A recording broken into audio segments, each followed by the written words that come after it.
If you like the video, make sure to like, subscribe, and comment. For more videos like this. People, what was the most paranormal or supernatural thing you've ever seen? I was probably around 11 or 12 and went to the bathroom at night, and I saw a dark figure of a woman sitting on the toilet. She turned to look at me, and for a brief moment I thought it was my mom. I noticed my parents' bedroom door was open and went to check it. I saw my mom laying there sleeping, and I started to freak out. I still had to pee really badly, though, so I ran to the other bathroom, and when I came back, it was gone. I was about 16 at the time, out drinking with my girlfriend. It was about midnight, and we were walking back to my house. There were two ways to get there, a busy street and a long bike path through the woods, so we took the bike path. I was walking about 6 feet in front of her, and I got that feeling, like something was watching us. It was like a bee sting somewhere I'd never felt before, and I just knew something bad was about to happen. In a split second, I heard it, a sound like someone forcing all the air from their lungs, and she screamed as I turned around to see her face plant on the cement. She asked me why I pushed her. She was mad, but got confused when she realized I was ahead of her. I was not within arm's reach of her. She heard that loud breath scream right in her ear when something pushed her hard. We booked it back to the other route to my house, taking an extra hour to avoid that path through the woods. When she took off her shirt at my house, she had 2 bruises on her back. No one believed us, and we never walked that path at night again. I was walking with my buddies to another friend's house around 1 a.m. one night. We had been drinking a bit, but the night was young, and we were carrying on elsewhere and making our way down a long county road that was adjacent to some wide open fields that extended off into a distant forest. It was a clear moonlit night, and I remember feeling very clear-headed and enjoying the night air as we walked. As we walked along, I was casually drinking in the scenery in a way you can only do at 1 a.m. on a cool moonlit night and looked off into a field. As I slowly scanned the area, I noticed something extremely dark, maybe 150 meters away. While the whole field was practically shining with moonlight, with light cloud patterns throwing bits of shade, this thing was as black as could be. It looked like a mass of obsidian, Vanta black, that was low to the ground. It was like something had an impossibly black blanket or shroud tossed over it, and it seemed to be very slowly moving in a drifting, shuffling kind of manner. I remember staring at it for 5 long seconds before I felt like I was jolted and realized I was looking at something very wrong. As the moonlight swept across the field and moved and the clouds played across the field, this thing was just there, looking like a total absence of light, just pure blackness shuffling slowly low to the ground. I watched it with shocked fascination until we walked past the field, and I lost it. I felt like I was too stunned to say anything, and I only brought it up when we got to my friend's house. All my friends ribbed me, laughed at me, and said I was skunked for seeing SHT in the dark and that I didn't see anything. They didn't even let me describe what I saw. I pretty much got out that I saw some ducked up shit in the field, and they were like, "Leave it alone, man, we don't need that tonight." A few minutes later, my friend's then GF came over to me and quietly said that she saw something strange too, that she saw something very black that looked incredibly strange and out of place. I told her I saw the same thing and thanked her for making me feel sane, and we never ended up talking about it again. When I was about 9, I had this 3-month-long period where I would randomly wake up in the middle of the night every night, like very early in the morning, for no reason. Also for context, I slept with my bedroom door open, and the hallway was right outside my room, and on the other side was the lounge room, so technically, the lounge room was right outside my room since the hallway isn't anything special. My sister also shared my room. So one of the first nights I woke up randomly, it was about 2 minutes into me trying to fall back asleep. Then I saw the lounge room light quickly turn on and off, and my sister was all pitch black like a shadow standing there with her hand on the lounge room light switch, staring at me. She then ran off down the hallway weirdly and really quickly, with no footstep noises. After that, I saw a short, bald man, also pitch black like a shadow, stand there staring at me. I constantly rubbed my eyes to make sure I wasn't imagining things and tried to pretend that it wasn't there, even though I was terrified. After a few minutes, the shadow ran off up the hallway, the opposite way my sister ran, and in the same style, my sister ran. I eventually fell asleep after about 10 minutes. When it was bright outside and the actual time to wake up, I asked my sister if she had done what she did last night. She was confused and said no. Then I also asked my dad if he was standing there watching me, but he looked terrified and confused and tried to say yes to make me not freak out. The thing is, it couldn't have been him because the figure was bald and short. My dad is tall and has always had hair.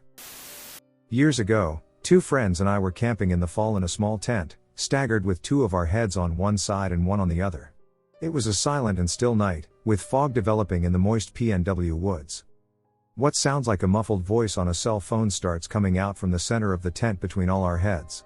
I heard someone keep asking, "Hello? Can you hear me? Hello?" My friend asks, "Are you hearing that?" At once, we all sit up and start shuffling around in the tent, looking for the phone. There is no phone in the tent. I look to my friend on the other side of the tent and ask what they heard. It sounded like someone saying, "Hello? Can you hear me?"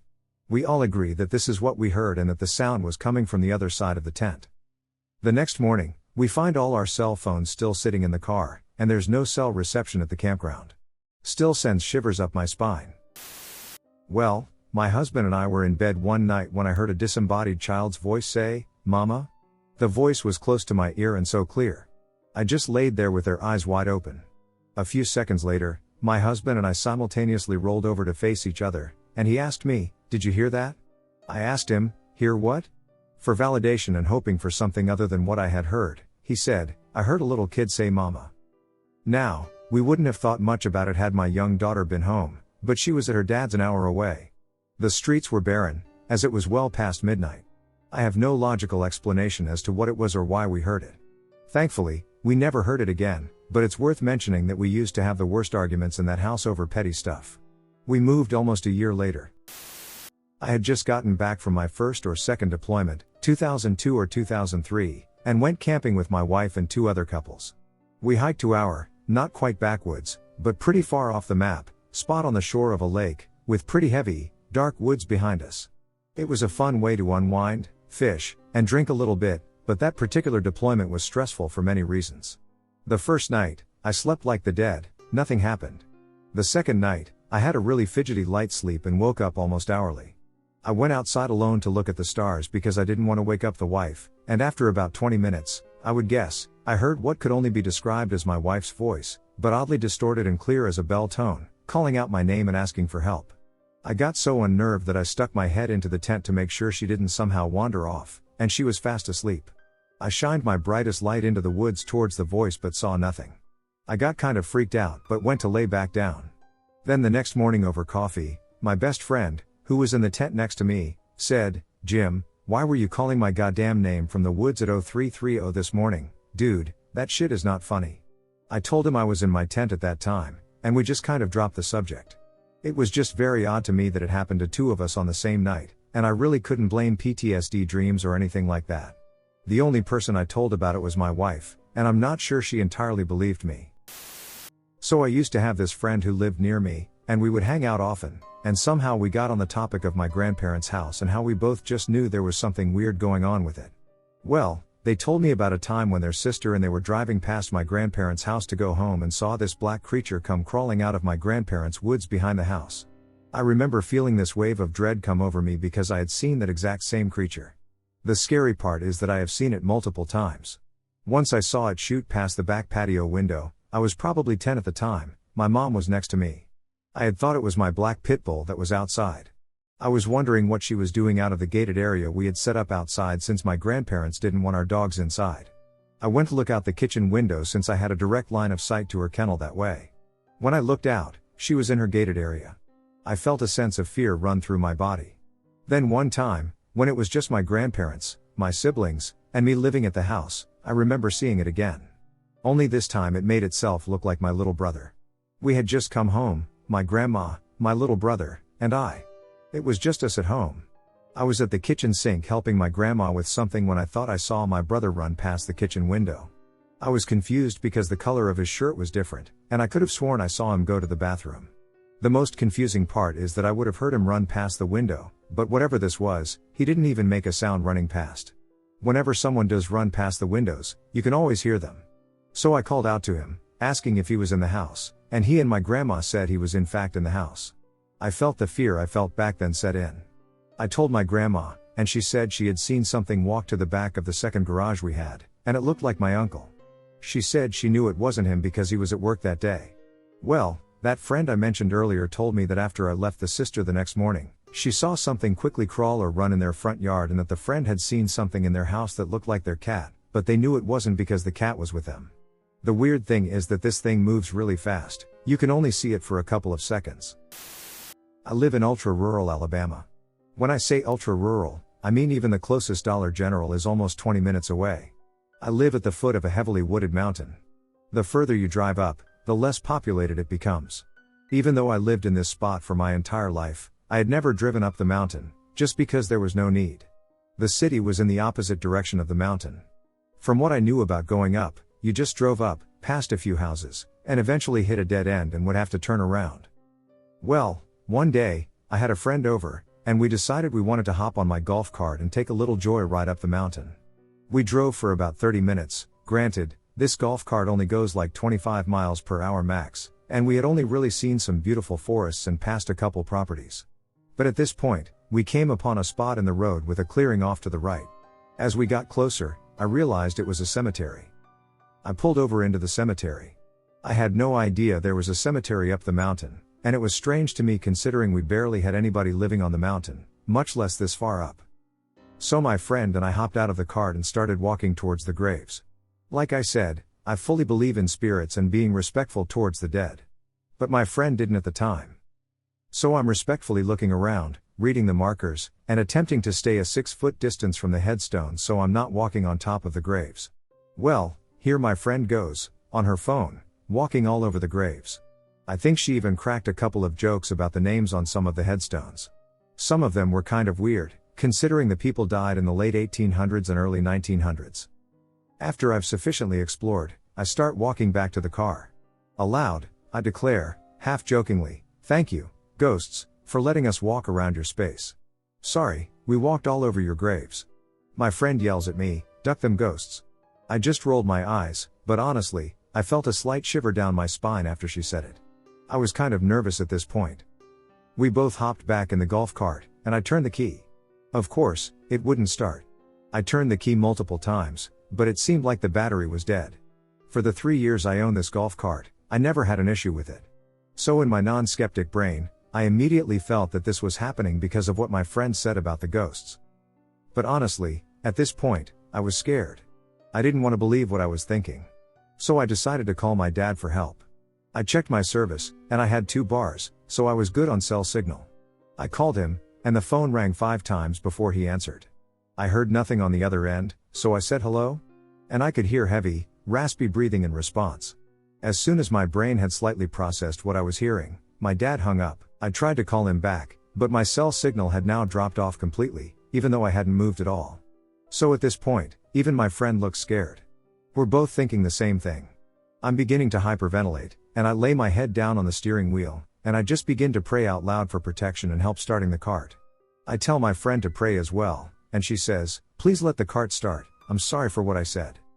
I turn the key, the cart starts, and I peel out of there as fast as possible.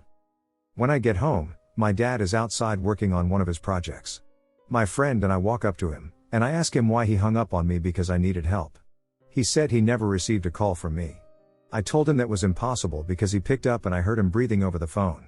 He showed me his recent calls, and he had no calls or missed calls from me. This was almost 3 years ago, and I haven't been back to the cemetery or had any other paranormal experiences since. When I was around 10 to 14, my dad was a heavy drinker and would either be annoyingly talkative or violent towards my mom, so she would sleep in our guest room before he got home so he wouldn't bother her. One Friday night, when my dad was out drinking, she went to bed in our guest room. I woke up in the middle of the night super hot, sweating bullets, and was about to turn on my fan at the foot of my bed. When I sat up, I saw my mom sitting on the side of the bed, but I could see right through her, and she was wearing a different outfit than she was that night, clothes she actually owned, too. I leaned in to look a little closer, and she turned her head abruptly at me. I was so terrified that I laid back down and cloaked myself in my heavy blanket, continuing to sweat bullets until I ultimately fell asleep. This never happened again, and neither I nor my mom can explain it. I asked her in the morning if she was in my room, but she says she never went into my room that night. I was born and grew up in a town called Shrewsbury, in Shropshire, England. The town has a reputation for being one of the most haunted places in the world. The town is well over 1,000 years old, and a lot of the ruins of old buildings remain, even in the town center. So, my grandparents have a house that all of the family, my mother and her siblings, grew up in. This house has a back bedroom that gives off a vibe that you just don't want to duck with. It's the only room in the house that has the door always closed and is now used as a storeroom that my nan refuses to enter alone. It was used when I was a kid as a spare bedroom for when me and my brother would stay over, but we hated being in that room. One night, me and my brother were asleep in there, and I woke up just in time to look over and see the lighting fixture on the ceiling next to my head. I can even remember the feeling of the cold plaster touching my cheek right before whatever the duck was lifting me let go. I hit the mattress and immediately started screaming, obviously, and my dad burst into the room to find out what happened. I told him everything, but he was obviously skeptical. I even remember him saying that the room was very cold even though the heating was on, and there was an odd feeling he couldn't explain. My brother, who was asleep during my incident, said he had a dream that night of an old man standing over him shouting for him to get out, and to this day he is reluctant to talk about it because of how real it felt. Now, this is where it starts to get worse. I was told this was over a month after the first incident, but I was at home, in my house, on the other side of town, and it happened again.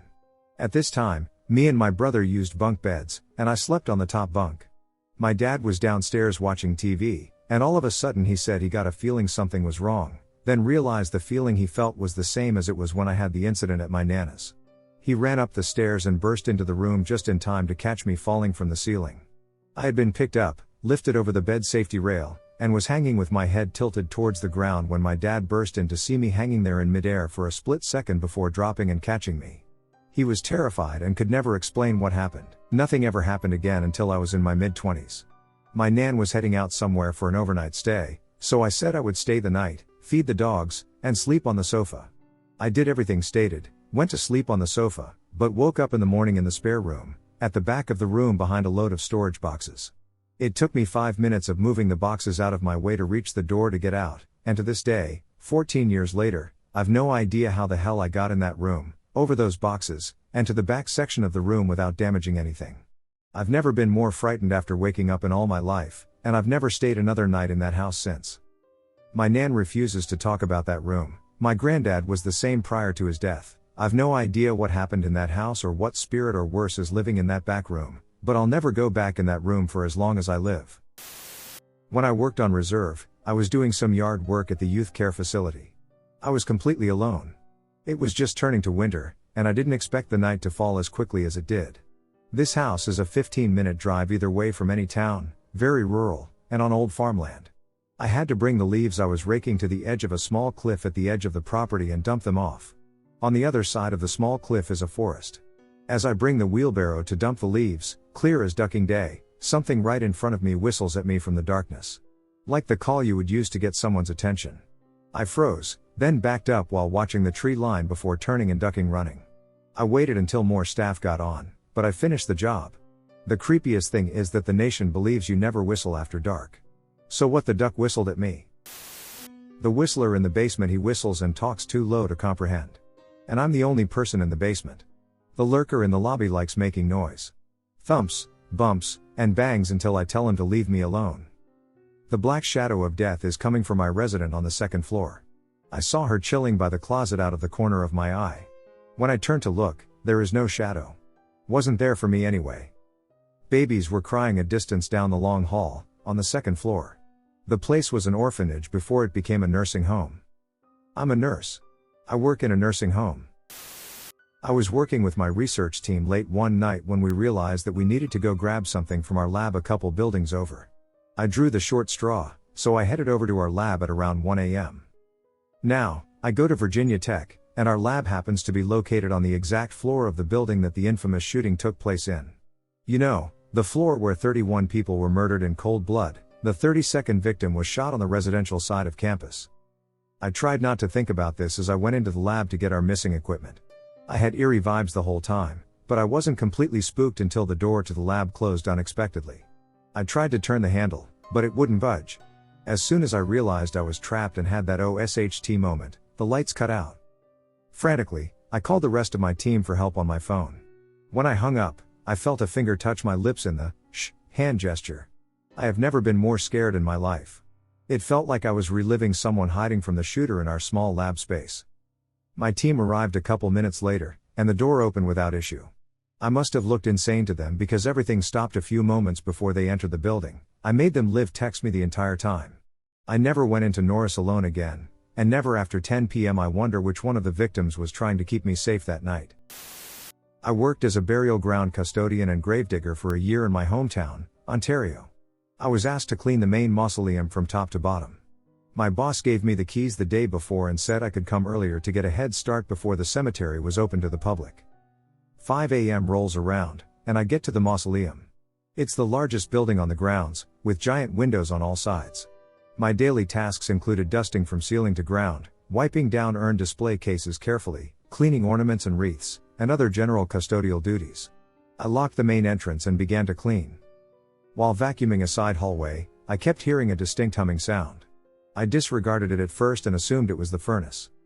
About a minute later, though, the melodic humming began to get louder, to the point that I thought maybe the radio was on. I shut the vacuum off completely, and the room was dead silent. Strange. I turned my phone on silent just in case. A few minutes later, as I was cleaning out a display case to wipe it down, I was reaching for an urn, and I heard someone loudly whisper my name from right behind me. I was so startled I almost dropped the urn, as only my mother calls me by my full first name. And usually when she's scolding me. Being completely freaked out, I stopped what I was doing and exited the side entrance to smoke a joint to calm my nerves. I still had a lot of work to do. I was about 20 feet away from the building when I noticed a short lady standing near the main entrance of the building. She looked as if she were paying her respects to someone in particular. She was facing away from me. How the duck did she get inside? I thought. She would have had to sneak through the side entrance while I was outside smoking, but it was in plain sight the whole time. The cemetery gates were still locked, too. Thinking someone was potentially trespassing, I ran back into the building through the side entrance. There was nobody in or around the building. Security footage showed nothing suspicious. Before I got back to work, I checked the funerary recess or crypt to see who she could have been visiting. It was where my old Italian babysitter was kept. She passed away when I was about 4 or 5, and I never went to her burial because I had an anxiety attack during the memorial service. I didn't even know she was in the mausoleum.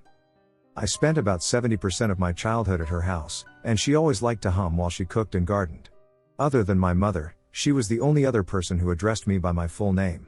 She was around 5 feet 1 inch too. I used to work night shifts in a care home for adults with profound and multiple learning difficulties. One night, I walked past the room of one of the men I supported. He could say a few words but not enough to form a sentence or hold a conversation, for example, and I could hear him mumbling, but I didn't think too much of it. Anyway, at 3 a.m. I had to go into his room to take his blood sugar levels. He has type 1 diabetes, and he had an overhead hoist system above his bed. As he is unable to walk, he needs this to be hoisted into his chair, into bed, etc., which was swinging quite aggressively. I thought this was strange. If you're familiar with overhead hoists, the bars are quite heavy, so for it to be swinging by itself like that was very odd. I immediately went over to the window, as I assumed maybe it was open and the wind could have been blowing, but all windows were shut. I said out loud how odd it was that the hoist was swinging like that, and without hesitation, the man I was supporting bluntly replied, "They play with it." I was completely shocked at this response, as this is a man who, as I mentioned previously, only speaks very few words. I replied, "Who plays with it?" And again, without hesitation, he replied, "They do," and began to laugh. And to this day, it still gives me shivers when I think about it. My parents moved a lot due to work, but I stopped living with them and moved in with my grandma instead. Dad's office always gives them a free house to stay in whenever they move, and this time they moved to a small town, but the office house is located in an area where people rarely live. The house itself is old, it has huge doors and huge windows, just like a really old house in wartime. It was my third visit, and I always liked the house because of how breezy it is due to the big windows. My favorite spot was a room that they don't use in the middle of the house. It only serves as small storage, but the place is really breezy and comfy. One time I took an afternoon nap there, closing the grid on the window so the sunlight didn't get through, but it was still breezy. I slept on the floor with a pillow next to a very big mirror. I felt someone caressing the back of my head, and it felt really good. I thought it was my grandma because she always does this if I sleep. I ignore it and continue to take a nap, but as I try to sleep, I can feel the texture of the hand turn somewhat rough, like a very wrinkled but stiff hand, and I wake up because it is starting to hurt. When I opened my eyes and saw the reflection on the mirror, it was an ugly hand, like one of those zombie hands in the movie. Pale, had a lot of wounds, and the nail was long. I jolted out of the room so fast and into the front of the house. Then I remembered that my grandma hadn't even come to visit there with me. I never sleep in a room where I can see a mirror or anything that can reflect. My brother passed away in a tragic motorcycle accident back in June, leaving 3 kids and a wife behind. He was always high energy and loved to play pranks on his siblings, nieces, and nephews. My family and I were in California, and everyone else was in Virginia. My daughter, 4, was the first to find out about it. She woke up screaming in the middle of the night and said, "Dad, Uncle XXXXX got hurt." I didn't think anything of it until my parents called me with the news that he had passed. For the next 2 to 3 weeks, there's been this uneasy feeling in all of our homes, and it started to feel normal again after that. Recently, my daughter has been saying things that don't make any sense, but when talking with my other brothers, their kids are saying the same things. Every night for the past week, my daughter has woken up screaming and crying, so we have our daughter sleep in our room because he is talking to her from the walls, saying "come with me" or "come to me." Items in the house are starting to break, doors are getting slammed, dogs don't want to leave their crate, etc. My dad's story, not mine. In the early 1980s, he was working a summer job at Yellowstone National Park, Wyoming. One day, he and his friend Mark hiked up to the top of one of the mountains. They set up their tent inside an Indian pit, a man-made hole dug out by Native Americans hundreds of years ago. The Indian pits were either used as hunting blinds or spots where young braves came for their vision quest. Late in the night, my dad wakes up and has to use the bathroom, number 1. He crawled out of the tent, out of the pit, and went walking a respectable distance away from the tent. Suddenly, he felt a hand on his shoulder pull him backward. My dad calls out, "Hey Mark, what are you doing?" He turns around, turns on his flashlight, and there is nobody there. He shines the light at his feet and discovers that his next couple steps would have taken him directly over a steep cliff. He did his business and hurried back to the tent. The next morning, the 2 friends are waking up, and his buddy says to him, "I know this sounds crazy, but I woke up in the middle of the night, and I swear to you, there was an Indian man standing outside our tent." Whatever really happened that night, my dad is alive. He met my mom in Yellowstone, and here I am writing this story to you today. I was walking my dog late at night, and there was this heavy fog over the area. From the top of the hill, you could see the fog had created a blanket 8 to 10 feet deep in the low areas, and it was a full moon, so it all lit up. It was like walking through a cloud. Along the way were a series of small ponds, and on the larger of the ponds, we didn't see anything. There was a hollow in the fog that was moving around like a huge creature. It moved towards us, and my dog just freaked out and first ran towards it, then away, and just went crazy. I could have sworn I saw something like eyes, and I just grabbed my dog and ran. It was 2 weeks before my dog would go anywhere near there. I've never seen fog like that before or since. It was the night the Tell 'Em Steve Dave podcast talked about the Casey Anthony verdict. I listened to it as I walked my dog. I grew up in a house that had this creepy Indian bust of a head and shoulders, and it looked as stereotypical as you can imagine, but something was sinister about it. So for years, my bedroom was just outside this, and I swear that it watched me all the time. It wasn't a trick of the light, it wasn't my imagination, and it was real. One night, I saw it looking at me. I was coming in from the movies, and my parents were asleep. I saw this thing staring at me. It's a cold bronze, looking not so much at me but right into my very soul. It ducking blinked, and its mouth goddamn moved. I froze, I couldn't move, and I couldn't scream. All I could do was stare back at this hideous statue looking at me until my body allowed me to move. I've never felt such malice and evil intent radiate off of anything in my entire life. Some years later, my parents died, and my house was sold off.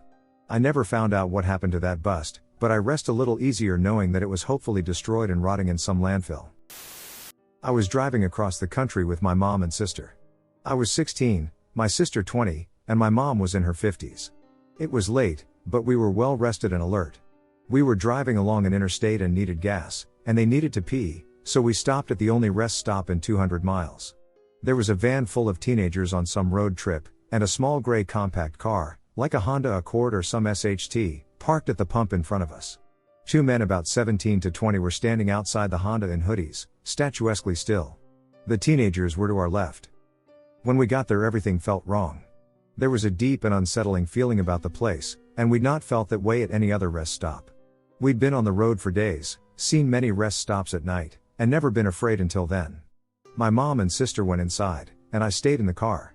I heard the teenagers say they were creeped out and couldn't get the pump to work, so they left in a hurry. I was mostly watching the car in front and the 2 men, who had still not moved at all. Not an inch. They weren't talking. They weren't on their phones. There was no light anywhere but the dim overhead lights on the gas station awning. They were just standing there, still as stone. My sister and mom came running back out to the car, and when they got in, the two men slowly turned to look at us while not moving or pivoting the rest of their bodies, and I swear to ducking shit, we all saw the same thing. They had eyes dark as pitch and empty. Truly empty. Not black, not reflecting any light at all, just a ducking void. We booked it. We have not traveled in excess of 100 miles per hour before or since, but duck, that day it was warranted. We drove until we were in the next city before we got out of the car again. And you know the worst ducking thing about it? Not the eyes, not the stillness, not that horrible feeling, not the weirdo in the gas station who kept telling my mom and sister, "My mama will like you," over and over while mopping the same spot on the floor with a dry mop and an empty bucket. It was the fact that we couldn't find the place on any map. We knew exactly which spot on the interstate to look at, and we couldn't ducking find it on Google Maps or any paper map we had. We even asked locals about the creepy gas station out on that stretch of road, to confused looks, and "Are you sure you weren't traveling on highway, and not interstate?" We'd traveled on that interstate since then, and there was no rest stop. I stayed at my grandmother's house, which my father spent a large amount of time at as a kid. My father drove us there in one go and was understandably tired after a 17-hour drive. We all started to lay down, and my father checked in on us before going to bed himself. As he was talking, he stopped himself and told us to cover a large mirror or you will have nightmares. Now, nightmares from a mirror of all things sounded like a little fun to me, but my brothers, who were also sleeping in the same room, asked me to cover it. I did. I asked my dad about it before he left, and he said ghosts use it as an entryway. A week later, I brought it up with my grandmother, and she scoffed, saying, "Oh, this house ain't haunted." I agreed, but told her that the reason I brought it up was because my dad told me to cover a mirror. My grandmother then changed her expression and said, "Oh, the mirror?" Apparently, that mirror came from her grandmother. She worked as a nurse and took in those who were going to die but could not pay for care in their last days. So she turned her home into a hospice. Those who stayed in the room with the mirror saw things. A lovely old lady saw and heard a young lady come into her room and play a harp. She was thankful for the lovely songs, but no person was known, nor was a harp owned or heard elsewhere. A young boy found an older boy who played games with him and really knew his games. Lastly, a terrible woman, who refused to use the bathroom and shat in a cooking pot, then hid it under her bed, and argued with or issued everyone daily, saw, and these are her words, "the devil that spat fire at her." The police were called, and she tried to accuse the nurse of trying to kill her with the devil. I also got stories from my mother seeing the same young lady who played the harp, without her harp at the time, and my grandfather seeing the devil guy. My grandfather described it as a red man with horns that was too tall for the room he was in. I kept that mirror covered. In 2003, my then girlfriend and I drove to Wisconsin to spend some time in her grandparents' house. Her grandfather had passed away a few years ago and her grandmother had just passed away, and she wanted to see the house once more before the family sold it because she had so many happy memories of the place. We were about 1.5 hours north of Eau Claire, and the nearest neighbor, the sheriff, was probably half a mile away. This is the one and only time I've been in a situation where a house just felt wrong. My girlfriend even said it didn't feel like the house she grew up knowing. We arrived in the early evening and looked around to make sure everything was in order. We checked the house and the property around it. The basement was huge and well lit but had numerous rooms off of numerous hallways and had a creepy feel to it, but I figured that's just how it goes with some basements. After being in and around the house for a few hours and still feeling creeped out, there was a distinct feeling of being watched, and the hairs on my arms and the back of my neck kept rising. We started hearing footsteps and then a thump, followed by the sound of something being dragged. Those repeated themselves. We looked around and found nothing, so we told ourselves it was just the sounds that houses make and put on a movie, a comedy, to distract ourselves. Halfway through the movie, a piercing alarm went off in the basement, and we had to go downstairs to figure out what it was and shut it off. While we were down there, the basement lights went out, but the upstairs lights remained on. Walking into that basement was the most scared I've ever been in my life, and I've been robbed at gunpoint. There was no cell service, but we used the landline to call the sheriff at his house. We asked him about the alarm, which he promised to check in the morning, and if it was windy at his house, which it was not. More thump, drag. Thump, drag. At that point, we figured we'd watched enough horror movies and it was time to leave. We felt stupid, but seriously, every nerve in my body was screaming get out. We threw our stuff together and basically ran to the car, which was an SUV. We peeled out of the driveway and headed down the dirt road away from the house. I was in the passenger seat and saw something large lunge at my side of the car. All I registered were yellowish eyes and a vaguely dog-shaped body. It hit the passenger door pretty hard, and it left streaks of mud and some saliva on the door and window, which we noticed when we finally stopped at a Marriott in Eau Claire. It could have been a wolf or coyote, since both of those lived in the area, but I'm surprised that one would throw itself at a moving vehicle. I took a photo, but it was 2003, so it was real film, and I don't know where the photo is, unfortunately. This was the creepiest thing I've experienced in my entire life. This happened to me when I was 9, 2010. My friend in the neighborhood found an Ouija board in his brother's stuff while he was away at college. He told me what it was and asked me if I wanted to play it with him. Trying to impress him, I said yes, and we went into his room and tried it out. Nothing happened, and we were left disappointed. Later that week, he called me and told me that he looked up how to use the board properly and wanted to give it another go. I agreed, as I was more confident that nothing would happen. So we grabbed a bunch of scented candles, placed them around the board, and did the whole seance stuff. We asked the board if anyone was there, and of course it said yes. We thought the other was messing around, but we agreed to take it seriously because I didn't really care if it was a stupid joke. We asked the ghost what its name was, and it spelled out Owen. My friend asked if it was a person, and it went to no.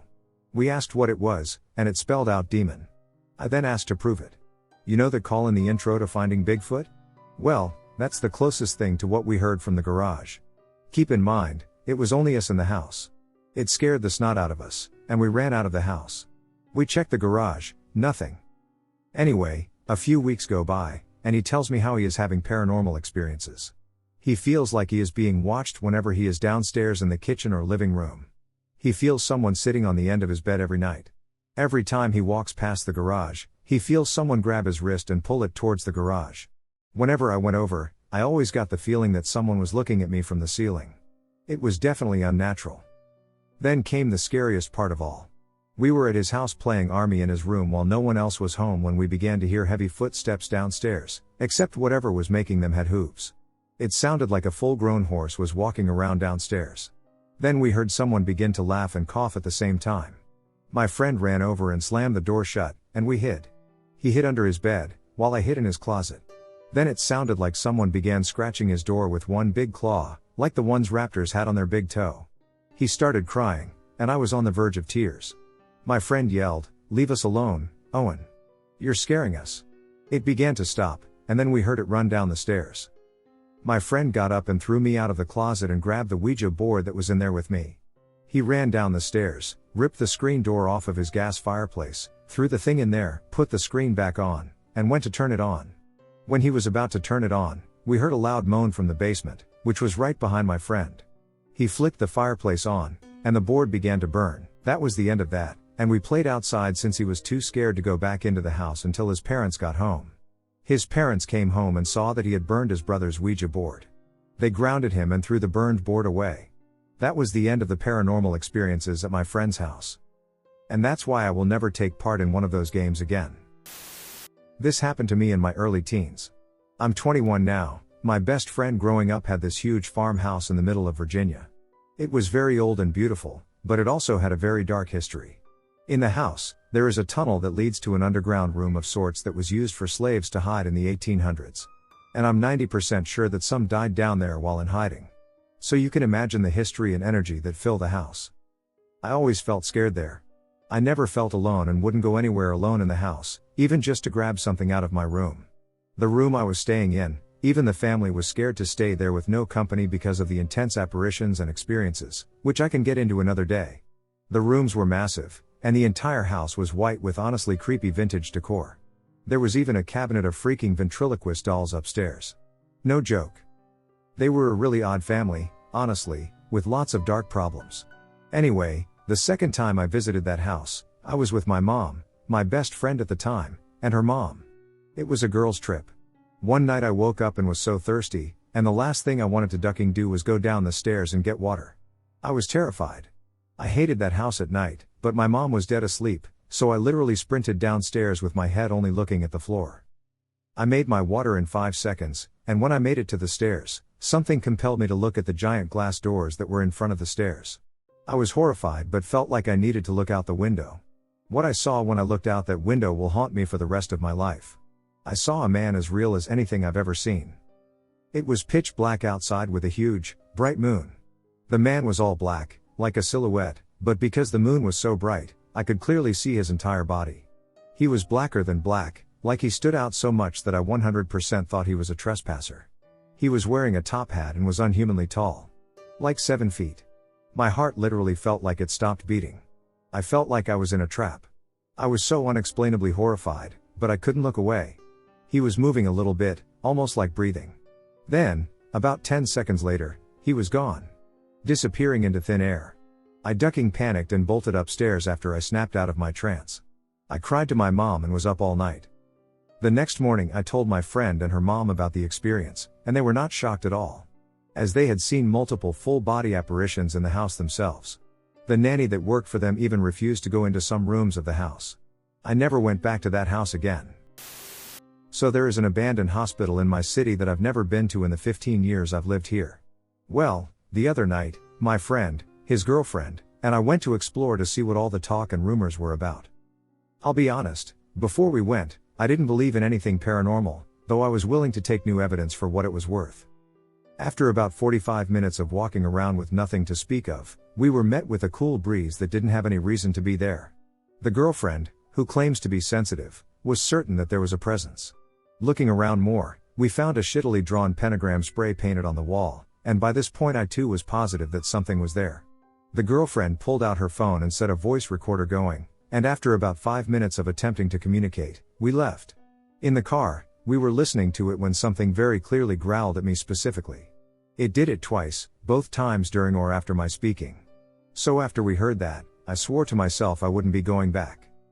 Now, my grandpa is buried about a block away, so I visited his grave and sort of half prayed for his protection.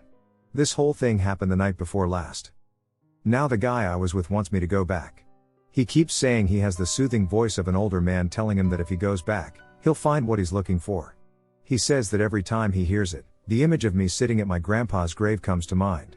He says that he just wants to know what growled at me and why. So now I'm stuck with a decision. Should I go back and risk further upsetting whatever growled at me? Honestly, I don't want to go back, but the fact that that specific image keeps coming to mind just pokes at my curiosity. My 2 most solid paranormal experiences made me believe in ghosts. First off, my daughter's room is the worst. Every time I go in there, I get an uncomfortable feeling. It gets cold in certain spots, and the general feeling in the room is off. I usually would argue with my wife because I didn't want her sleeping in there, but one night she decided to let her sleep in there. I stayed up most of the night, hovering around the room, periodically checking on her. Well, around 45 minutes later, I get up next to my front door, and I'm talking to my wife. I turned my head towards my daughter's room. A tiny animal, which looked like a cat, came running out of my daughter's room. I could even hear the little footsteps. It looked so damn real. I looked at my wife, very confused, because we didn't have any animals. I asked her, "Did you see what I just saw?" I then ran into my daughter's room and found nothing. I checked into the hall where the animal could have run, but both doors leading to the kitchen and bathroom were closed. Nothing. I stayed up until 7 a.m. thinking about that. I googled it and never came across anything valuable. My second time happened just yesterday night. Me and my wife just got back from a camping trip. We got home really late, and we're getting my daughter ready for bed. We hadn't been back to the house for the weekend. It was around 2 a.m. when we got fully into bed. I was dozing off, my wife was dozing off, and my daughter was asleep. As soon as I was about to fall asleep, I heard 3 consecutive knocks. Knock, knock, knock, not like bare hand knocks, but knuckle, high-pitched knocks. I lay there for about 5 seconds before I got up, and as soon as I stood up, my wife asked me if I had heard it too. We both thought we had imagined it. I thought it was someone at my front door at 2 a.m. I checked the entire outside of my house and the inside. Nothing. The next morning, I made my wife knock on different parts of the house while I lay in the same position in bed. The window, the front door, the kitchen door, and then our bedroom door, everything else either sounded different or was too far away to hear. It had to have been my bedroom door. So back in June of 2021, I had moved, and while driving, we went through Wisconsin. I can't really remember the town or anything, so I'm sorry for that, but it was around 2 to 3 in the morning.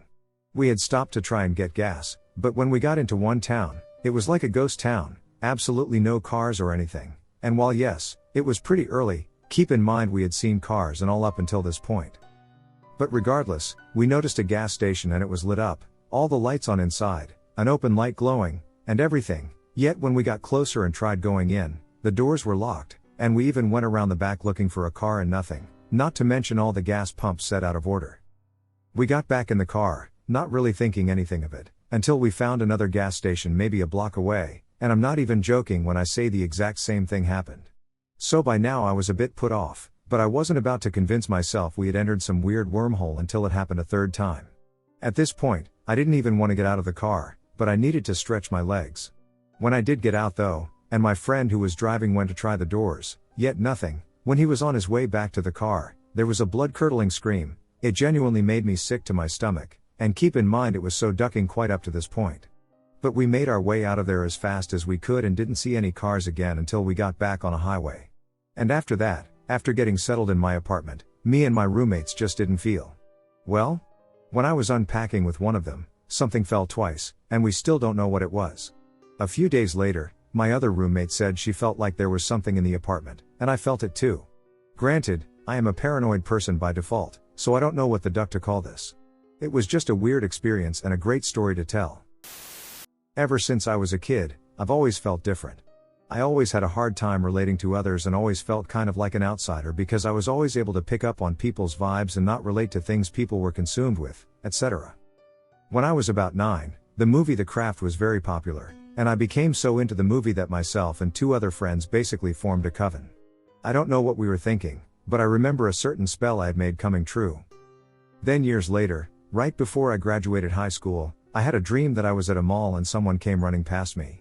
We were on the upper level, and the railing was glass, but the person that ran had jumped to their death in that dream. A couple of weeks later, my childhood friend's boyfriend, who we had just all shared a limo with and partied with at my house after prom, ended up committing suicide by jumping from the roof of a building. Over the years, I continued to have a lot of odd experiences. Once, I had a thought that a close family member was going to end up widowed, and I kid you not, a couple of weeks after her husband was in a near-fatal accident. I have had several instances over the years, most have been where I had dreams or déjà vu and forgot about them, and then some time later the thing happened and I was triggered to remember the dream. I have stories for days. It's really overwhelming sometimes to feel so connected spiritually and be so aware, but not understand why until after.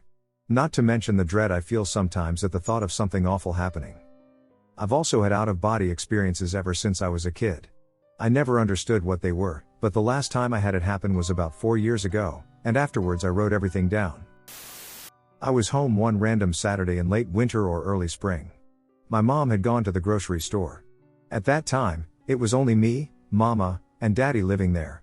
Daddy was a truck driver and was gone most of the time. I was cleaning my room and organizing my records. I would reorganize them in order of current favorites every now and again. I hear Mama pull up in the driveway. We had a gravel driveway with a distinct sound. I heard the car door slam, keys in the lock, front door open, grocery sacks rattling, old-time paper sacks, and Mama calling for me to come help her get the groceries in. I said be there in a minute. Uncharacteristically, she yelled I said now. Well, that offended teenage me, so I stomped down the hallway, yelling, I said I was coming in a minute, Mama. No Mama when I walked into the dining room. No grocery sacks, no door opened. I went to the door, it was locked. I looked outside, no car. I walked straight out on the porch and waited for her to get home. I was barefoot and had no jacket, just a tee and jeans. She got home about 20 to 30 minutes later. Asked me why I was on the porch in the cold with no shoes or jacket. I told her what happened. She looked thoughtful and said, well. I was freaked out for a while. She never mentioned it again. I was probably 12 or 13, and I had a friend over for a sleepover. I take the floor, and my friend takes my bed. The bed was small, the friend was not. We're both just lying there, talking about whatever in the dark, and the conversation dies down for a second. I raised my eyes from my bedroom wall to the corner of the wall, behind my bedroom door, near the ceiling. There was a green orb-like glow. As soon as I noticed it and it registered in my brain that weird green glowing spots are not a usual occurrence, a friend said, "Do you see that?" I was almost more shocked by her seeing it than the glow itself, but I told her I did. She asked me what it was, but I was already looking for a source. I did have an alarm clock that glowed blue, but it was summer, so that thing was long unplugged. I looked at it just to make sure, and it was not the clock. The LED screen was off, and I checked that it was not plugged in. I told my friend I didn't know what it was as I was getting up. I had a small stool in my room that I used for hanging posters, so I grabbed it and moved it under the green orb. It's hard to describe, it didn't have a defined edge and didn't cast any sort of ambient light. The room itself didn't look green, just a slightly brighter spot near my wall with a greenish tinge. So I climbed up onto the stool, and I could now see that it wasn't on the wall like a flashlight would look. It was floating a few inches below my ceiling and a few inches away from where the ceiling met the wall corner. I still couldn't really understand what I was looking at, so I raised my hand up and swiped slowly down through the green spot. As my hand passed through it, it felt slightly warmer than the areas surrounding it. It's super anticlimactic, but I have always been a believe it when I see it kind of person. Someone else seeing it at the same time as you is pretty damn convincing.